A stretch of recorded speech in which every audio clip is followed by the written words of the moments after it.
If there is only one thing you need to learn and understand about Magna Carta 1215, it's this. Magna Carta 1215 is the sole peaceful means known to humankind by which the rights of the weakest, most innocent citizens can prevail over a massive, potentially corrupt and oppressive state power. This is the voice of freedom, Magna Carta 1215 Learning Centre. Welcome to your next lesson with hosts Fitzroy and Carl. Hello, folks, and welcome along to the Voice of Freedom, the Magna Carta 1215 Learning Centre, as we are coming to call it, and our very first lesson, formally, I dare say. Now, I think we've got a couple of people who've already joined us live. Hopefully there'll be a few more that pop up. If you have any questions as we go through the evening, then by all means, we would love to have them. Just type them in the comments and we will get to them at the end of each little portion we're going to go through here. Now, when I say we, of course, I am going to bring on the encyclopedia of all things knowledge when it comes to Magna Carta 1215. Fitzroy Sterling, good evening to you, good sir. Good evening, Carl. It's wonderful to be here again in your wonderful presence. So, yeah, I'm really keen to see how we get through this one. And what I'm excited for it. Some big news today before we get into this. The Aussie Cossack was arrested this afternoon. He was arrested ostensibly for allegedly mentioning the name of a pedophile. That name had been suppressed by the court. He mentioned that in a public address on Sunday, I think it was. So they've turned up at his doorstep this afternoon to arrest him, and he put up a little bit of a fight at the door, but and I don't mean a physical fight, but just wanted to know his rights and tried to exert some of them. We might have a little bit of a chat later on, Fitz, about whether or not Magna Carta 1215 and a knowledge of trial by jury or anything like that would have been able to help him at all today. Yeah, definitely. I really look forward to getting to that if we get the time, for sure. Okay, so let's get into lesson number one. And I've got a couple of comments up here already. We've got Marion from Gippsland. Hello, Marion. Lovely to have you with us. And the Learning Centre, he loves the idea. Thanks, Peter. So thanks for joining us. Tell your friends. The more people that learn about this, the better it's going to be, because the power rests with the people. Once you understand how this works, you'll understand how powerful it really is. It is a huge power. And we can regain everything that we've lost from the bastards that have been taking it from us.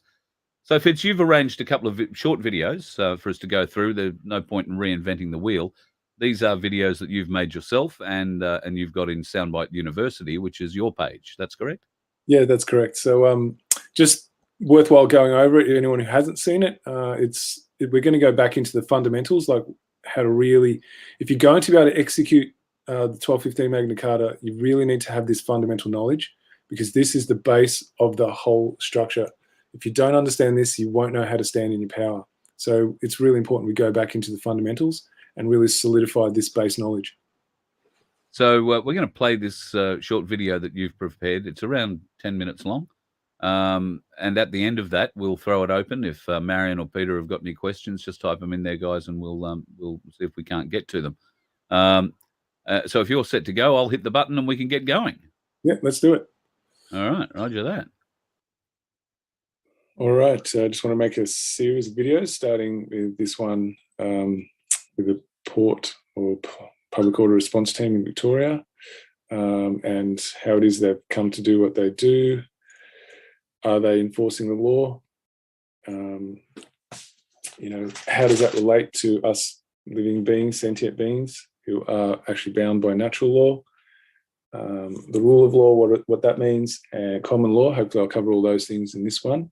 And then we'll move on to other topics like the people, sovereignty, who makes law, what is government, and the oath holders, and who they are and what their actual power is that the people give them, and how this all relates to this one particular video as to why we are where we are. Are these really lawmen, or are they enforcers of slavery?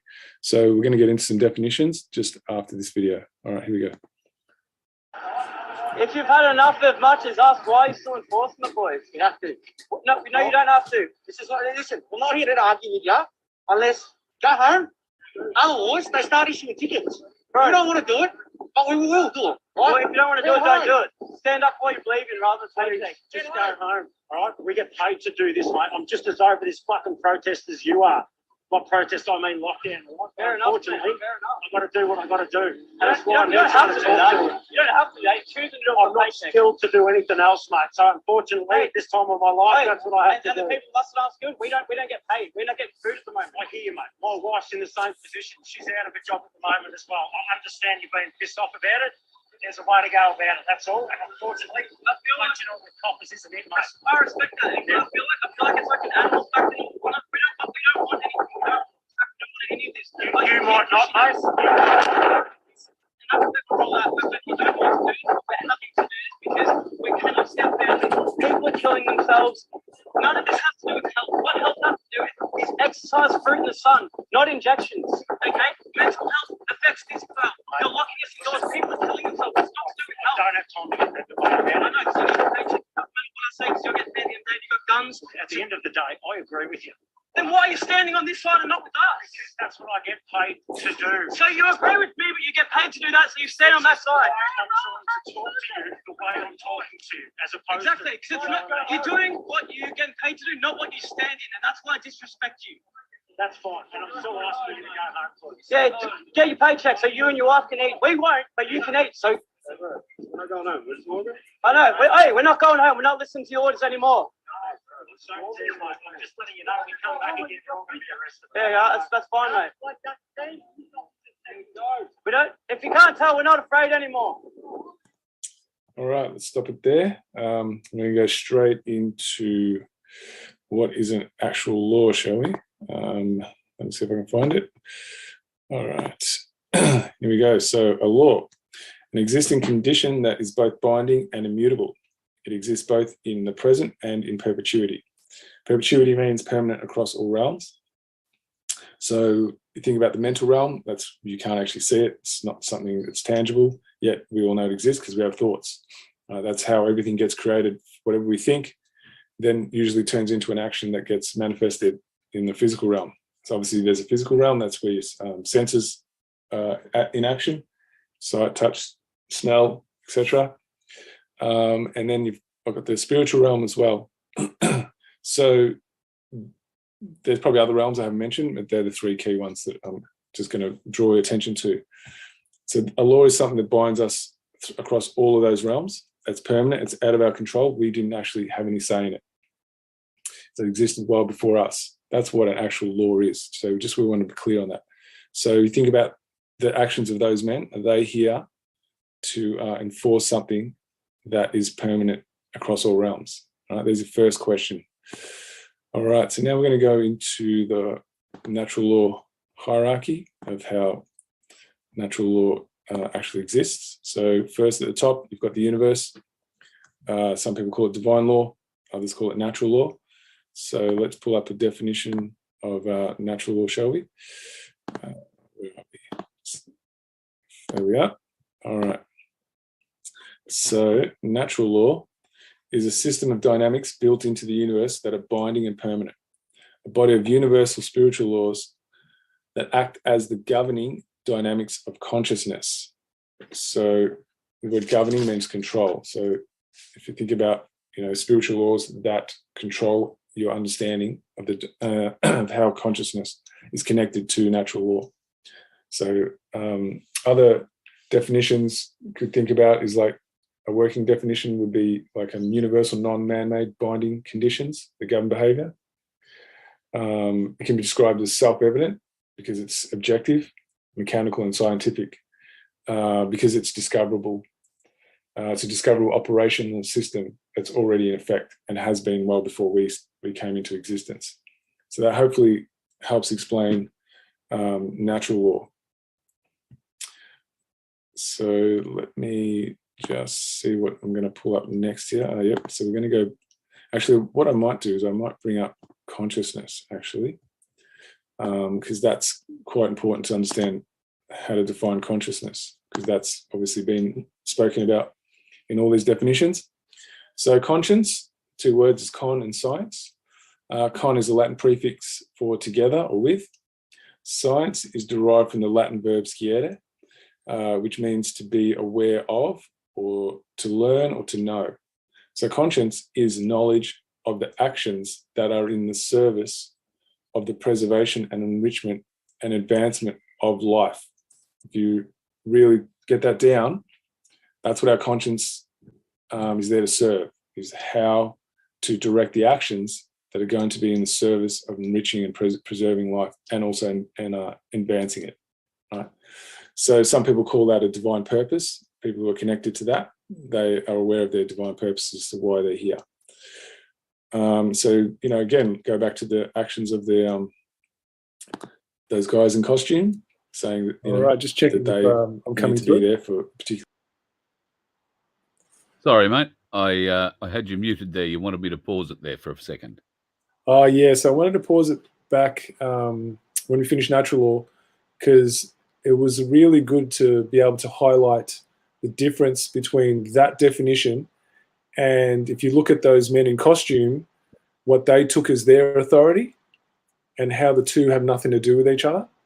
Yet they are meant to be law men, like they're meant to be people who have come to uphold the law. However, if you actually listen to everything that guy was saying when he was saying about, that he agrees with the guy who's having the, grievance. Right. Yep. Yet he's still going to come and do his job, but his job has got nothing to do with the law.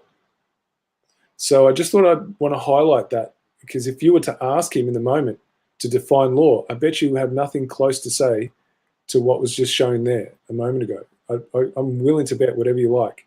He would have no clues how to identify what a law is. And so the biggest mind trick that's been played on people is they've been told that what government creates is law, but it isn't, because none of it's ever binding and permanent. It's just something that's made up to suit those who wish to control us. So I just wanted to pause and highlight that. I just wanted to highlight that just to draw people's attention to that. And so now I'm looking at this question from Peter. Can you see that one, Carl? Can you see the question? Sure, hang on. I'll bring it up. So, hi, Carl and Fitz. Can you point out why and how the 1215 Magna Carta is applicable in Australia above the Commonwealth of Australia Constitution Act 1900? Yes, we can. Very fair question indeed, Peter. Thank you. So basically, you need to understand what an actual constitution is, and Parliament cannot write a constitution. So, Peter, do you know who actually wrote that constitution, the one you speak of? And look at the word at the end. It says act. So you need to understand what an act is. Now, I know Carl's got a really good definition, so I might leave it to Carl to give us the definition of what an act is. Definition of an act? Well, an act is something that you find usually in the theatre. It is the first act, the second act, and the third act. And right now, we are in the third act. So that's on the grand scale. But on a parliamentary scale, well, our constitutional Commonwealth Constitutional Act is just that. Constitutions are not written by governments, and then governments hand out a referendum and the people say, oh, yeah, well, we'll agree to that. That's not how they're made. Governments have no control and, in fact, no role in producing a constitution. The constitution is produced by the people, a la Magna Carta 1215. They are not produced by a Catholic pope like 1297, and they are certainly not produced by a bunch of pre-Federation colonialists in downtown Canberra or Melbourne. Melbourne it was at the time, I think, where all this sort of came into fruition. It is an act. It is simply an act. It's put there to entertain us or to misdirect us, depending on your perspective, I guess. Does that work okay, Fitz? Yeah, I love it. I just wanted to add the other thing that if you think about what we've been told our whole lives, and we've had a good laugh about it, that politics is acting for ugly people. So that's another way to understand unemployed ones. I mean, yeah, who would have employed Bill Shorten as a kid? Seriously, no shit. And yeah, so the other side of it is that a parliament exists because of a constitution. So if their existence is because of what the people create, they themselves have no say in that which they are the part of. They can't exist without one. So that's like the fundamental, without going into too much, that's the fundamental understanding that people need to understand what a constitution actually is and what comes from a constitution. And Parliament comes out of a constitution. Because if you look at that hierarchy that was put up a moment ago, it actually shows you the laws of nature. Nature is at the top of the order of creation. And then the rule of law is next. And then we, the people, and under that is government. So if we create government, how can government grant us our rights in what they call a constitution? That is an act of treason. So I'm hoping that's satisfying you there, Peter. And that's just a short answer. That is just the short answer. All right. We can go on the long answer later, but we can carry on if we like. All right. We'll attempt to carry on. I think I might have jiggled the thing around a little bit, so we may not start at exactly the right point. But here we go. We'll keep going. Is knowledge of the actions that are in the service of the preservation and enrichment and advancement of life. If you really get that down, that's what our conscience is there to serve, is how to direct the actions that are going to be in the service of enriching and preserving life and also advancing it. Right. So some people call that a divine purpose. People who are connected to that as well. Yep, by all means. There you go. So just wanted to pause it there because that was a really important conscience. Now, if you think that man, right, if we take away his uniform and he's just a man like you and I, dressed the way you and I are right now, if he was just like everyone else, would he be doing that role that he's doing where he's enforcing something he himself doesn't believe in, which he came out and openly said it. Mm.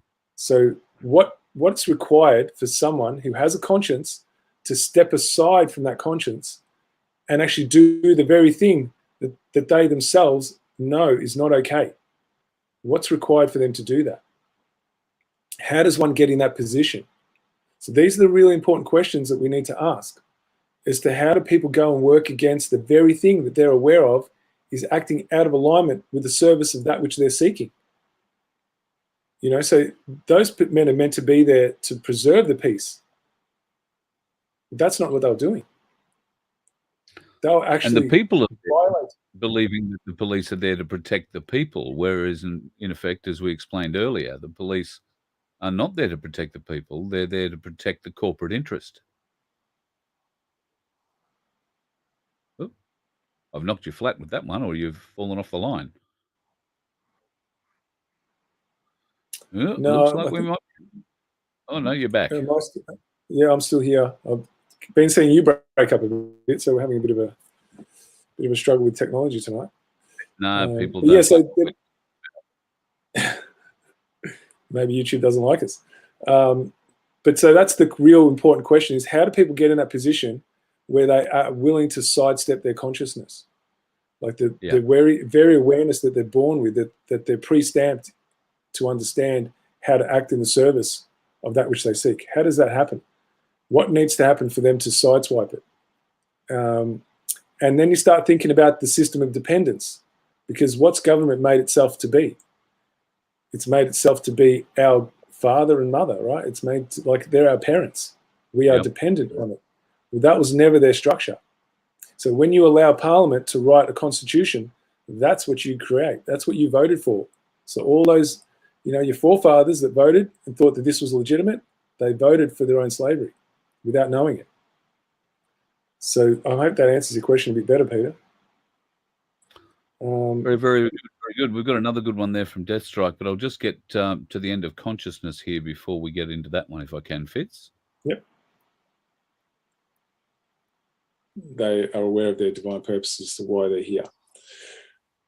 So, you know, again, go back to the actions of the those guys in costume, saying that, you know, that they need to be there for a particular reason. Are they actually acting in the preservation and advancement of life?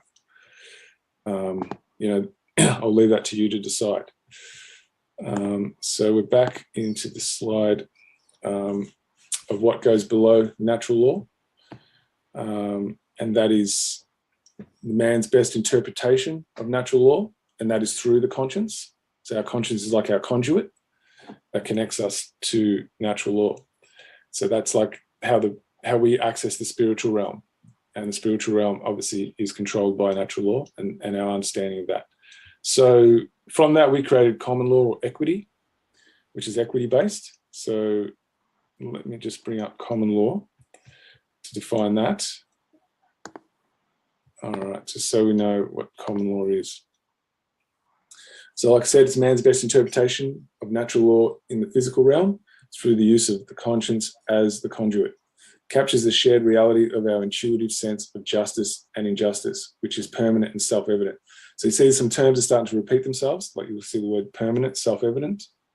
And yeah, we have a sense of justice, what's just and unjust. We're just born with that. You look at a toddler, for example, when they have what we call a tantrum, that extreme end, that screaming, that is like their soul screaming about the depth of injustice that they're experiencing, right? There's something about their needs for choice that hasn't been met, and it really deeply hurts them. And so they're showing with their tantrum just how hurt they are, right? That's something that every child has, right? It doesn't matter in what generations, we all have it. So that's what's permanent about it. So because we are connected to that permanency, then we can say things that are in protection of that are law, and it's common to all of us. So it's common law. That's kind of a really quick description of how to make sense of that. Now let's go back to that slide, and you'll see that it also says rule of law. Just going to take this one down. So when you move across, there's a rule of law. So what does the rule of law mean, right? So we've spoken about what the law is, something that's permanent and binding, that's beyond our control. So what is rule of law? Let me just bring up that slide to give a definition to that. So it means that the law rules. So that which is permanent and binding rules, right? That is at the top of everything we do. So it refers to the constitutional framework. So what a constitution is an agreement that the people make with the body that they created to actually get their needs met for equity. Also infrastructure, you know, what infrastructure is required for a society to function, the services, you know, how to organize the labor around that infrastructure and those services. Also the extraction of natural resources and how to distribute that on a system of equity.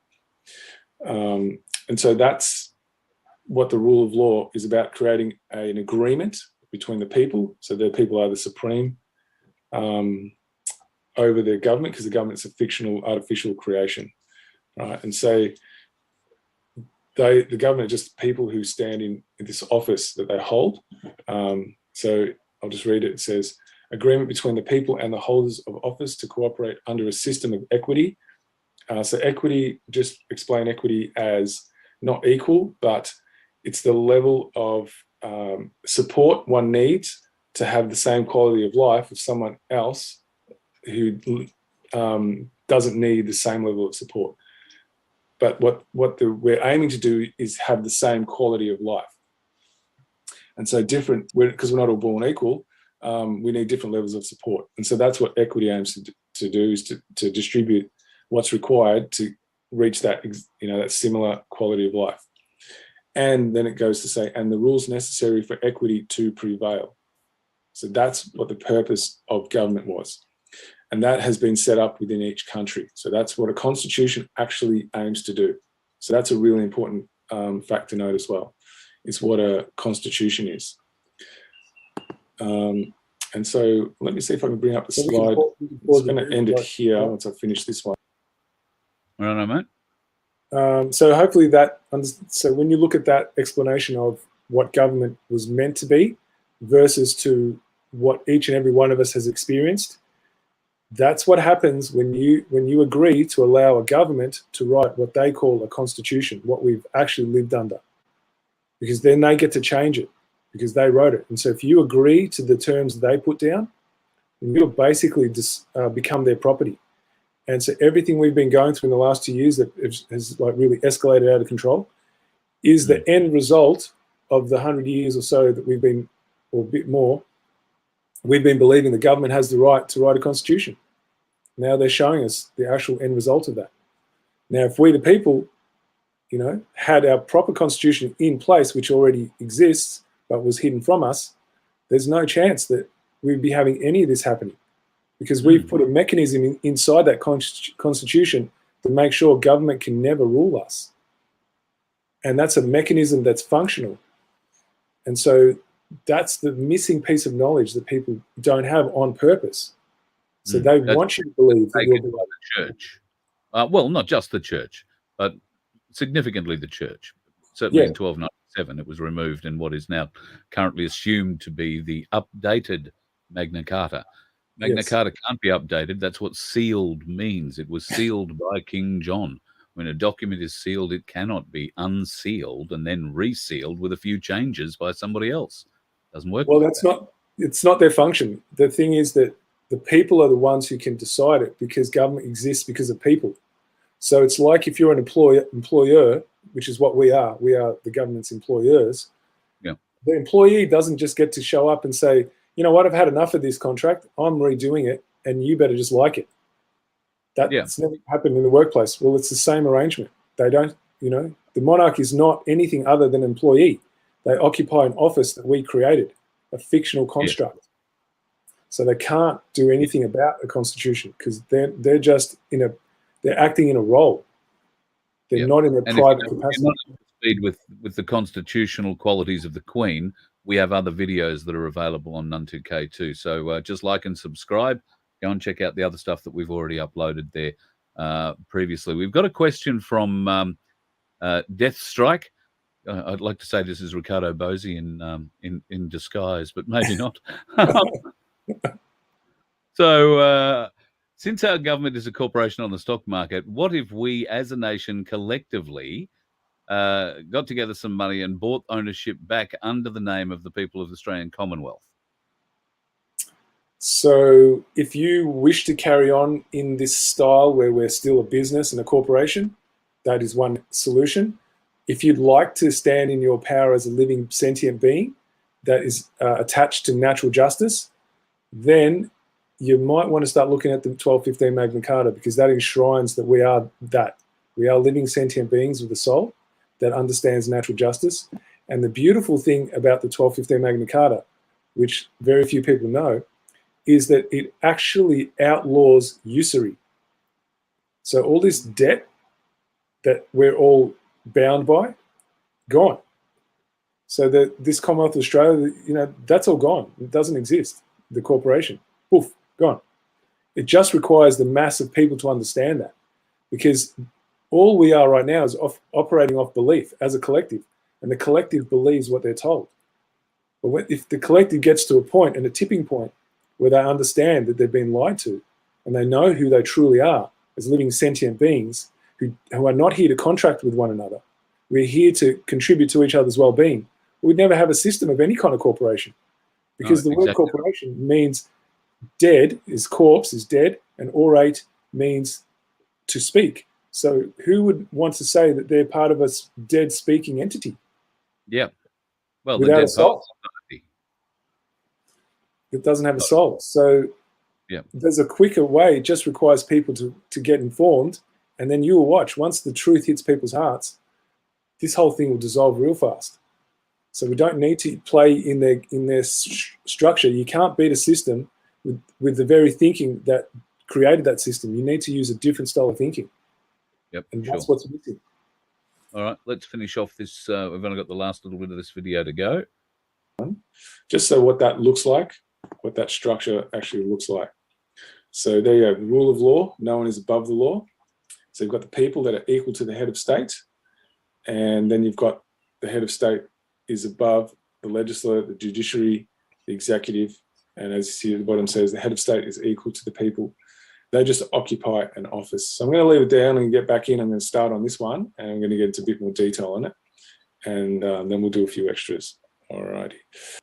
So I just want to pause it there. That's the end of this video, but that's a pretty good graphic for people to get into their mind, and I just wanted to reinforce people are equal to the head of state. That means every one of us is equal to Scott Morrison. Better still, every one of us is equal to the Queen. That's what you're saying there, isn't it? Well, yes. When we say the Queen, it actually means when she's in her private capacity. But when she's in her role of office holder of sovereign, we are actually above her because she is our employee and she takes a coronation oath, and that's her job contract. So if she doesn't hold to a job contract, which is what happened in 2001, then she's out of a job. And so we have a method by which we can actually create that recourse that's enshrined in that 1215 Magna Carta. There's no other constitution that exists, because they're not actual constitutions, that has that level of recourse by which we, the people, can regain control over our structures that we created. It doesn't exist. Doesn't look like there's too many questions being raised so far, so we might move on to the next video, mate. Yep. All right. So this is the second part of the series. So we're just going to do a quick recap. I only play a short portion of the video just to refresh everyone's memory. So we'll play this, and then we're going to get into the actual structure we've got, starting with the people. People are killing themselves. None of this has to do with health. What health has to do with is exercise, fruit in the sun, not injections. Okay? Mental health affects this well. You're locking us indoors. People are killing themselves. It's not to do with health. I don't have time to get that debate about I it. know, because you're impatient. Doesn't matter what I say, because you'll get there at the end of the day. You've got guns. At the end of the day, I agree with you. Then why are you standing on this side and not with us? That's what I get. Probably just leave it there. Things gone a bit nuts. At the end of the day, that's what I get paid to do, is what he was about to say. So let's get back into get you out of the way, and get you out of the way. And there we go. And let's get back into that hierarchy that we finished off on, which was this. As you can see, it's got the people are equal to the head of state. So the rule of law, no one is above the law, right? So one of the things I remember about Malcolm Turnbull is he'd always say, you know, we must have the rule of law. But he never went and explained what he meant, right? Because I 100% guarantee he wasn't going to explain it this way, what I'm about to explain to you. So you've got the people here, right? There they are. And it says they're equal to the head of state. So let's go and see who the people are, right? So you hear this word sovereign being thrown around a lot. So we're going to define that. I'm going to actually put up about 6 different definitions. They all pretty much repeat each other, but they just give a little bit more, what's the word after? A little more depth to the definition, each one of them. So we'll start with the first one. So the people are sovereign, right? So what does it mean to be sovereign? So it's really important that we know what sovereign means. A lot of people, you'll hear them use the word, but very, very few will actually be able to define it clearly. So this is really going to be a really important one for people to understand, because it's at the center of this whole, what's happening today and what's been happening to us for thousands of years. It's our lack of knowledge of this. So the word sovereign is derived from the Latin adverb super, which means above, and the Latin noun regnum, which means rulership or control. So sovereign means one who is above the rulership or control of another, hence not a subject or a slave, right? So you just have a think about what you just saw a moment ago with those armed men in costumes, right? Were they actually showing the people that they are sovereign, or were they showing them that they're slaves who need to be put under control?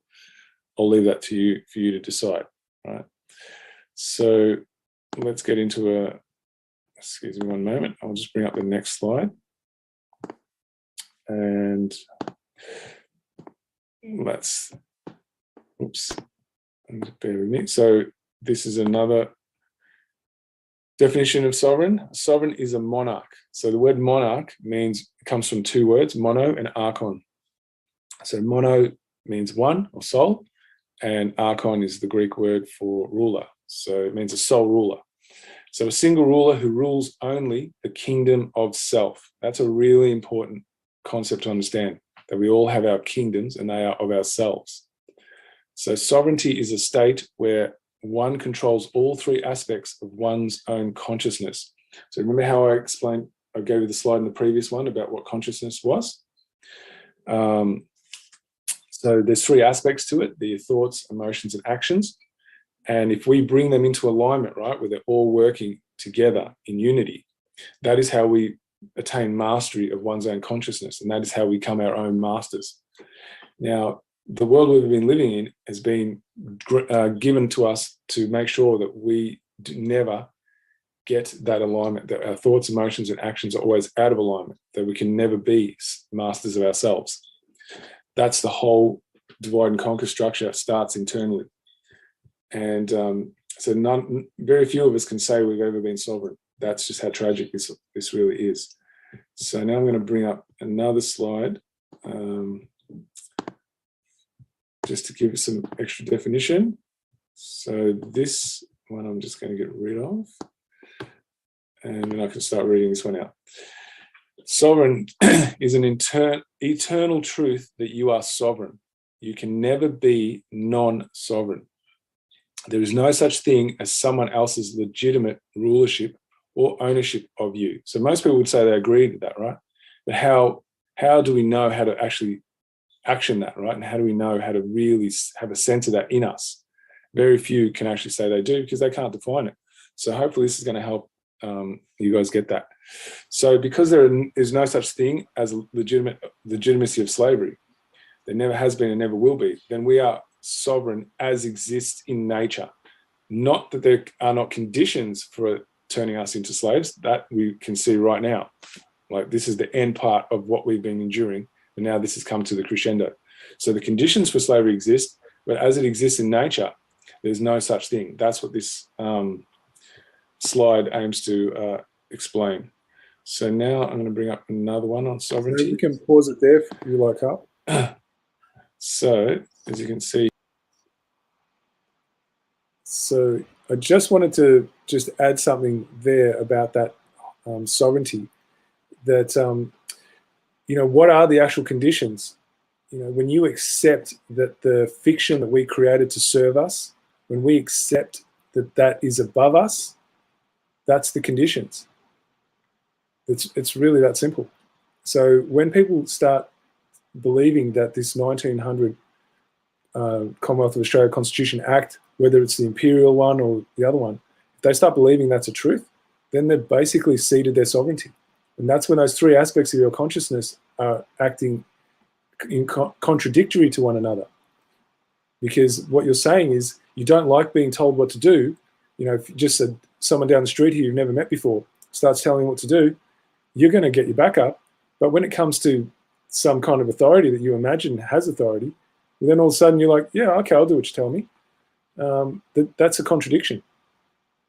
So it's really important to understand that if we are above the rulership or control of anyone, that's regardless of what it presents itself to be like. It's always the same. And so there was a comment made earlier about the trial by jury, and that's actually what we created, and that's universal across even tribal systems. They had a trial by jury structure. So that just shows you that that's something that's universal to all of us as to how justice can actually be done, because it's by the people for the people, because we have a consciousness, and we do it from that position of being attached to our consciousness, what actually innately understands justice. Every other system is not coming out of a system of equity. If it's a legal system, that's got nothing to do with equity. That's all to do with domination. So when you step in those courts that are using the legal system, well, that's a Vatican copyrighted structure that you're stepping into. And very few people know that. So I just wanted to give that a little bit more depth. If there's any other questions that are coming up that we might want to answer, if that's pertinent. Do you see any that are coming up there, Carl?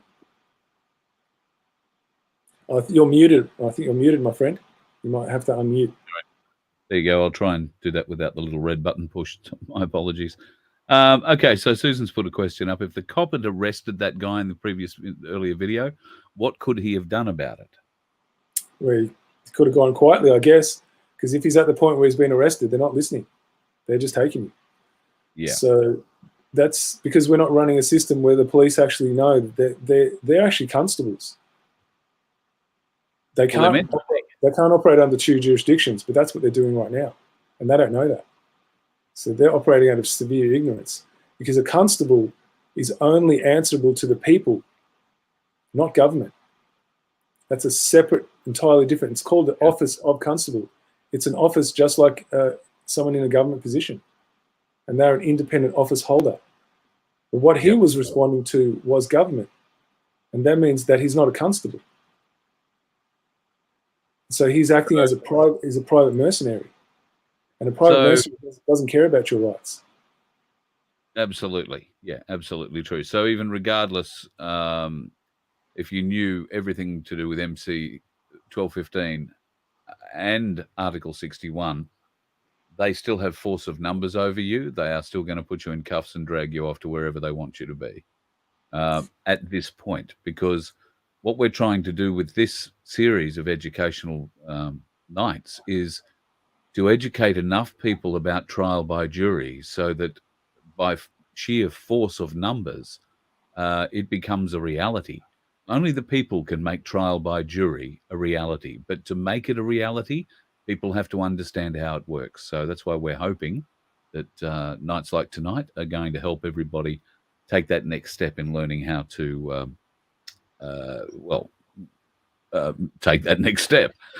So yes, Susan's got a backup question, Fitz. So you go quietly, then what? So she's probably referring to how do you fight this once you get into the legal? Yeah, well, there's a notice process that people need to learn. So that's coming down the track. It's going to be a bit too much. It's a bit too much to load that up tonight. But yeah, there's an oath that you take in a notice process, and yeah, the more people that come on with you, the more power you have.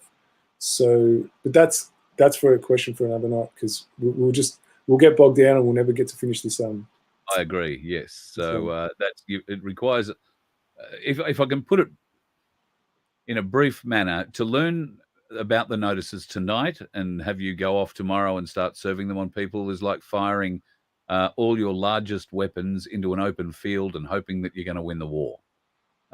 It's just not going to work. So firing those weapons and winning the war is as much about targeting those weapons first. And to target them correctly, you've got to understand how they work, and that's what we're trying to do here. Peter's got the right idea. Yeah, I was just about to say that. You beat me to it. Well, it's rare that I get to beat you to. Now, since 1215, Magna Carta predates the formation of parliaments by about 50 or 60 years. The parliaments cannot lawfully make any changes to Magna Carta 1215. Well, the parliament wouldn't be allowed to break a royal seal either, but I think Peter's quite correct in what he's saying there too. Is absolutely correct, Peter. You've nailed it. Yeah.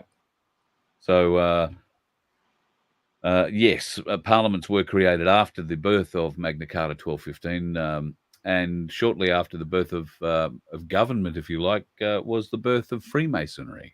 Yes, it's weird how that happened, isn't it? It's just so peculiar. Yeah, and government wound up to be sort of filled up full of Freemasons. It's quite strange. Anybody wants to go and look around 1268 to 1274, you know, that's pretty good time to have a bit of a look, and you'll get both sides of the argument and what actually happened. So yeah, it'll come up nice.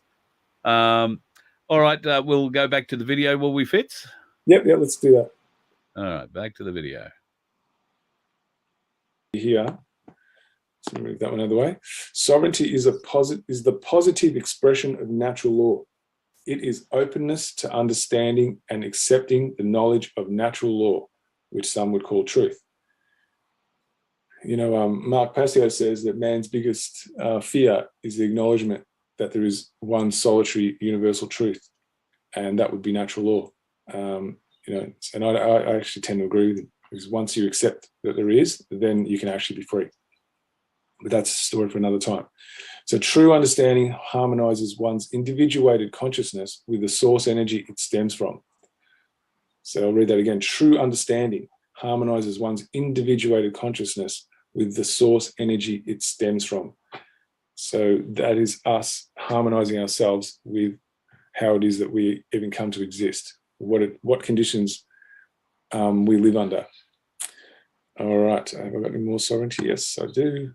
Let me bring up another one. All right, so I'm really hammering this one because it's really important that there's really clear understanding of what it actually is to be sovereign. Sovereignty is true self-ownership self-mastery, self-control, self-discipline, self-love. Now, if we just stay on that one, right, how many of us can really say we have full self-ownership, that we have full self-control, that we have full self-discipline or self-love? Right? So how can we say we own ourselves, right? You have a look at the whole purpose of advertising, for example. It's to make sure that you don't have any of these experiences, right? That you're always succumbing to the seduction of the allure of something that is going to give you a quick fix, right? There's no self-control there. There's no self-discipline there. There's no self-love, all right? So, you know, and how many of us, you know, we succumb to, like, you know, things like addictions, you know, how is that self-discipline, right? Or that you can, you know, that you have some kind of craving, right? Where did that come from? Well, I actually put that down to disconnection from spirit. That when you're disconnected from spirit, that's when you start getting these, you know, urges to fill your body up with something, some kind of good feeling. Because when you're connected to spirit, time ceases to exist in a linear manner which you know it. Once you have that connection, and luckily I've been lucky enough to know that, so I can actually speak from experience. So sovereignty is in diametric opposition to slavery. As to be sovereign means you are the ruler of yourself through mastery of your own consciousness. So, like I said, there's only two choices here: there's sovereignty or slavery. There is no fence to sit on, and this is where we are. We're in the slavery side now, and we've been like that. We just haven't known about it, but now it's right in our faces, right? Those who are willing to see it. And until people can understand these concepts, they're really going to struggle to get out of it. So hopefully this is going to help people's consciousness shift a little. So I'm going to bring up one more, and that should do it for all the, excuse me, I'll just move this one out of the way. For all the sovereignty. So this is who we are as people. We are sovereign. So to be sovereign, one must unify all three aspects of their consciousness, meaning that there is no internal contradiction between one's thoughts, emotions, actions, hence the presence of harmonious coexistence through the alignment of one's inner world and connection to the natural law. So I'll go back to advertising, right? So what does advertising do? I'll use Bacardi rum, for example, right? Bacardi rum, they'll put this imagery up of, you know, all these good times happening. And what the message they're sending you is that if you want to get your needs for connection, for belonging, you know, for fun, for play, for enjoyment met, then you get it through drinking this drink, because that's what brings others to you, right? It's like they're not interested in you. You as you are won't be able to get to that state of euphoria of others, you know, wanting to be around you, because you don't have these capacities, you know, of what a sovereign being is, right? That the only way you can bring that out is to, you know, take this alcoholic drink. That is what will bring that out, right? So you think about how that works, right? That is a manipulation of your needs for that type of connection, and giving you the solution, right? They're giving you the strategy of how to get that need met. That shows how little we are sovereign when we fall into that trap, right? These are traps that are set for us on purpose. So that's been showing us for years how we have not been sovereign. All right, so about 10 minutes is up now, so that's pretty much all I'm going to have time to cover is the sovereignty, and we'll get into more shortly. All right. So I'm just looking at the question that says, do you know anything about the restoration of Magna Carta in the glass case at Parliament House in Canberra? Yes. So I know you know about that. I know about that. Let's see if we can help others know a little bit more about that. So that 1297 Magna Carta, the one that, was it King Edward at the time, the St. Edward's crown?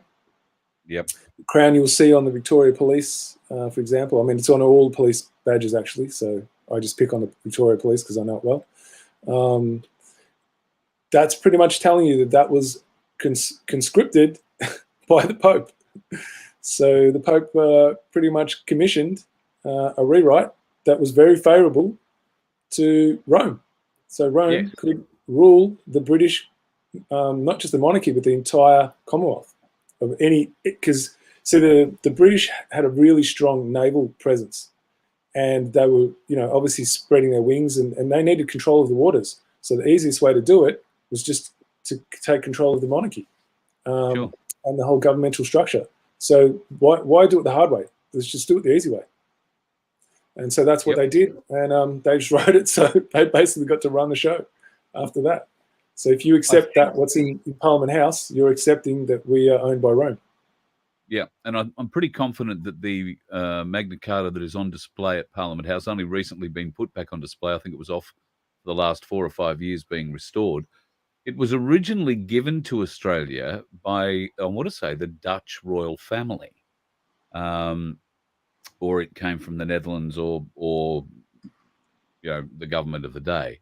And it was presented as a present to our government, I think at Federation, if I'm remembering correctly. I could be misremembering too. It might not have been given to us until much later, into the 1980s, now that I'm thinking about it. But regardless, it's 1297. It's an absolute waste of paper. I mean, it might be nice from a look at the old paper perspective, but and it's very nicely restored now. We've paid, I don't know how many millions of dollars to restore a fake document that nobody in the Parliament would pay homage to anyway. So yeah, it's a bit sad, but hopefully with knowledge comes power, and Magna Carta 1215, that'd be a book I'd go to see under glass any day. Yeah, for sure. I mean, just to quote Article 39, this is one of the most central bits of knowledge that you need to carry with you. So I'll just quote it, because this is pretty much trial by jury right here. No free man shall be seized or imprisoned, or stripped of his rights or possessions, or outlawed or exiled, or deprived of his standing in any other way, nor will we proceed with force against him. Now think about those men in costume that we've been talking about tonight, or send others to do so, except by the lawful judgment of his equals or by the law of the land. All right, so that is one of the central tenets of where we, the people, are in control, because you need to be judged by your peers before anything can happen to you, and they're your fellow neighbours. They're not likely just to chuck you in prison without any evidence. No, exactly right. So, and that's why, if you've lived in that community for a while, that the jury of your peers in a trial by jury is likely to know what sort of a person you are, whether you're a shy, retiring type, doesn't go out much, wouldn't harm a fly, whether you've, done a few shonky things in your past, but you're, a bit of a larrikin, whether you've got a heart of gold and wouldn't harm a fly. It's only the people that you live with and deal with every day in your community that can accurately judge you fairly in any trial situation. And that was what was removed when trial by jury was taken out of the people's understanding, out of the realm of their understanding, shortly after it was formalised and put down in paper, and Magna Carta 1215 fits. Yeah, well, the thing was that King John, he was actually in the inner sanctum of the Knights Templar. Like, he was one of the insider members. So, he was never going to keep his promise when he sealed that. And so that was always going to be an undoing. They were always going to do that. And they had the advantage of the fact that the people were illiterate, and it was written in Latin too, because Latin was the language that, was internationally accepted. So it was always going to go sideways. That was just a given, because the people were easy prey. Now, if you think about, you compare that to today, how people use the television and other forms of media as their line of truth, well, not much has changed. It's a different type of illiteracy. It's that inability to know who they actually are, because they've never had that knowledge that they are sovereign. No one's ever taught us that, right? And if you're never taught that, if you're taught that you're subordinate, well, what else are you going to do? You're going to follow what you're taught, And so, absolutely. So we're illiterate in that knowledge of the spirit. That's the problem. That our education system is to re-educate us away from our intuition and intelligence. That's what the education system is. Yeah, it does so very well, but they've had many thousands of years to practice it on it. David Robertson is a name you and I deal with quite regularly. He is a Magna Carta 1215 legend, I guess is the best way of describing David. There's a question here from Peter about he and Elizabeth's work fits. Yeah, so So Elizabeth, she was the daughter of a justice. I'm pretty sure it was a High Court justice or a Supreme Court justice in England. So she had really solid knowledge on the Constitution because obviously her dad taught her.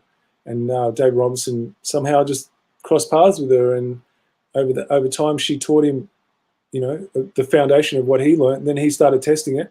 He came up with the notice process because he understood, he did a lot of legal training as well. So he understood that he needs to use the current system in their structure only with evidence to do with the Constitution.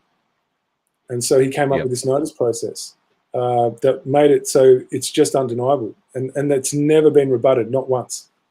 So he's come up with a pretty foolproof way. It's just that they know that they have the people under their thumb, that they don't have the masses doing it. Because the system is, if we and the mass do it, they've got nowhere to hide.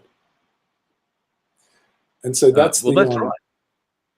And that's the key to what what we're trying to start here with this education. If the masses are made aware, you're 100% right. There is nowhere these bastards can hide because we're all aware of the laws that they're breaking and how they're breaking them. And we're all able to go and catch them and put them before a jury of our peers, a jury of their peers, not a judge that's been appointed by a government who's been elected by a machine that's been corrupted by God knows what, which is potentially a lot of people hanging out in the shadows corrupting that government, because that's the whole purpose.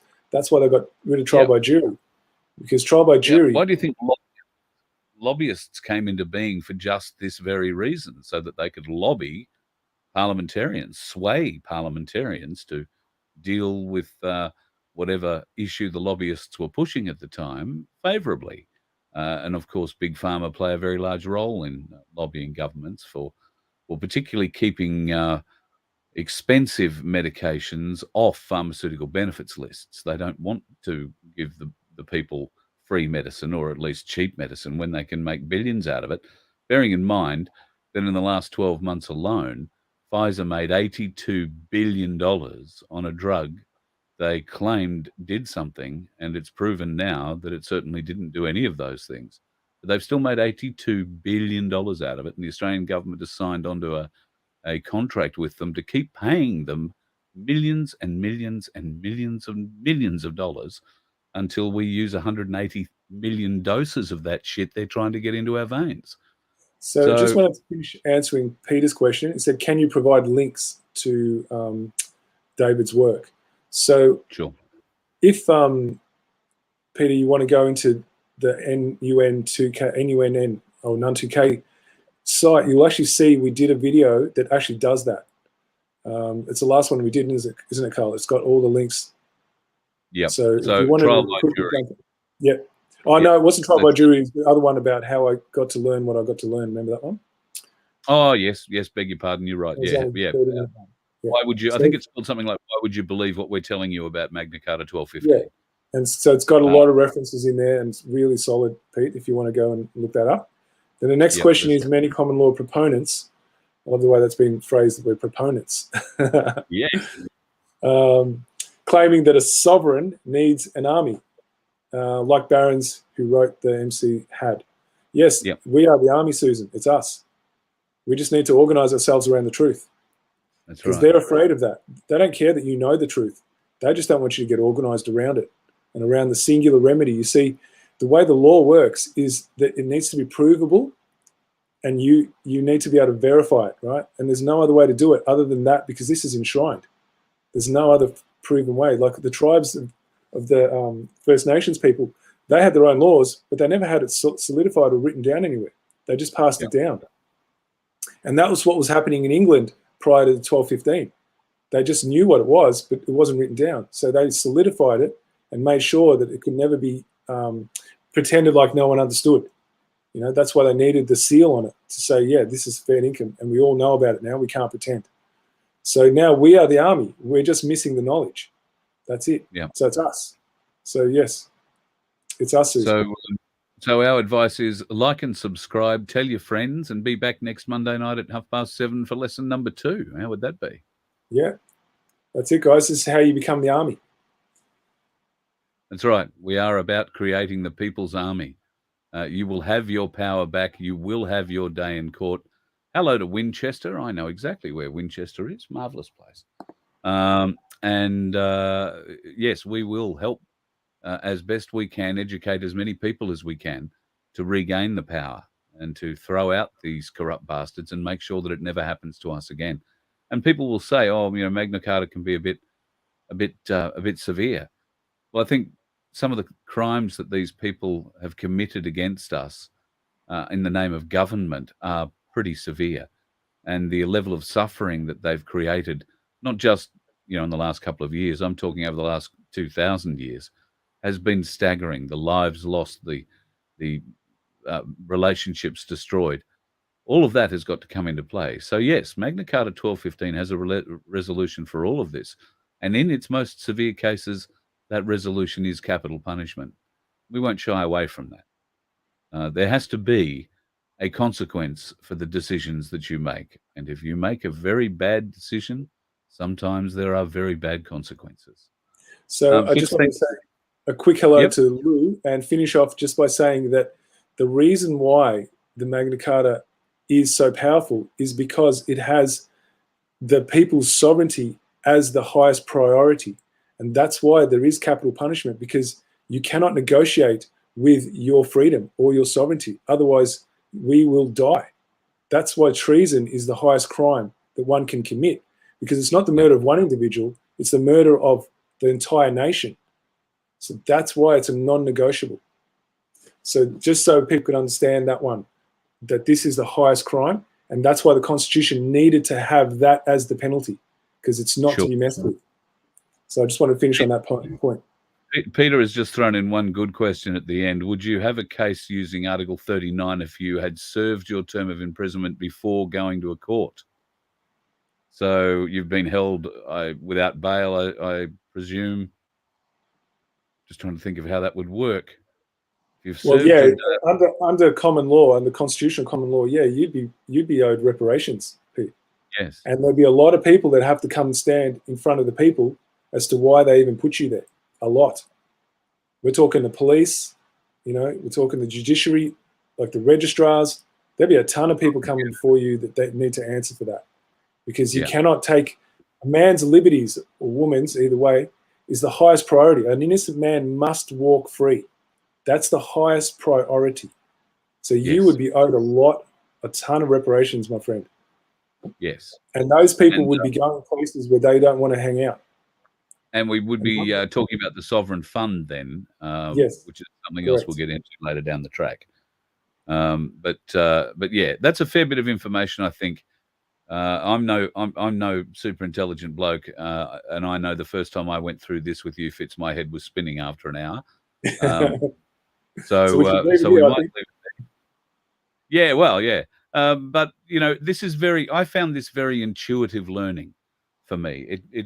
It came to me and settled with me pretty easily, and I've done a lot of research into the back end of it. I've not found anything, and just so that you, the 45 of you watching, know, Fitz and I have had conversations, prior to this, where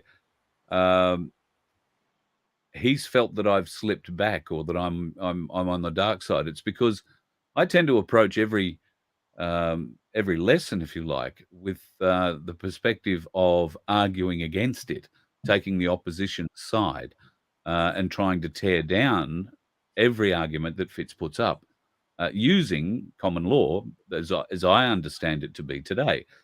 And I've never won the argument yet. So I'm now fully convinced that if enough of us know the power behind Magna Carta 1215, and enough of us truly understand trial by jury, we can win this. And not only can we win it, we can change the world doing it. Australia will set a template for the world doing this. We will lead the world if we can get it right. But it takes people, it takes understanding, and it takes blokes like Fitzroy Sterling with the knowledge to share. So once again, Fitz, thanks for coming on tonight. It's my pleasure. And the other thing I just want to finish on is knowledge is worthless unless you're willing to use the courage to act upon it.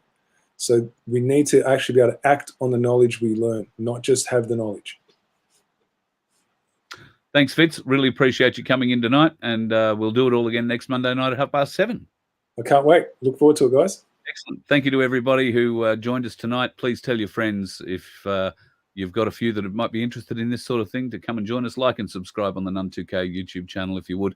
And if you haven't already done so, go and check out projectmatilda.com. It's an Australian designed, owned and operated site.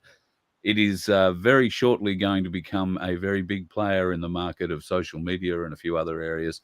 I would advise you go in and register yourself early, just a tip between you, me and the gatepost. We will be streaming on there very shortly as soon as the streaming is available through there. But get behind it. It's a great Aussie business. Doesn't cost you a cent. You might be even able to make $1 out of it soon. So go and check it out, projectmatilda.com. There is also a news version of that if you like, tv.projectmatilda.com. Worthwhile checking out too. And you'll find Fitz and I both are on there. You're on there too, aren't you, Fitz? Yep, absolutely. Yep, I'm already Excellent. There. Awesome. All right. Well, thanks, mate. We'll look forward to doing it all again next Monday night. All right. It's a pleasure. Thanks, everyone, for tuning in. And hopefully we'll see you next week. Thanks again. See ya. Bye now.